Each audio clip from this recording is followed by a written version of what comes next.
Good morning मित्रांनो, हे बघा आम्ही आता बकऱ्यांसाठी सकाळचा चाराचं नियोजन करत आहोत।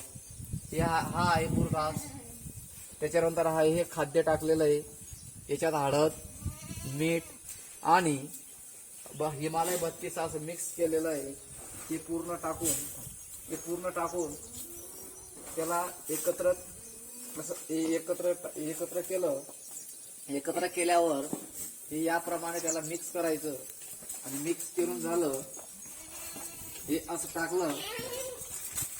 ते टाकल्यानंतर याला आता आम्ही असं एक मिक्स करू या टाईपचं, तिथे जेणेकरून पूर्ण मिक्स होऊन जायला पाहिजे।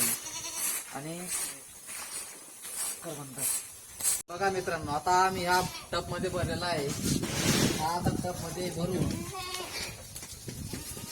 मध्ये भरून याप्रमाणे आम्ही आता या गव्हांमध्ये टाकत आहोत।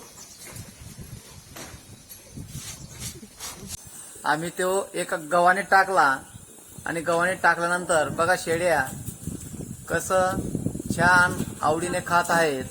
मित्रांनो, चॅनलला लाईक, सबस्क्राईब आणि बेलचं बटन दाबावे।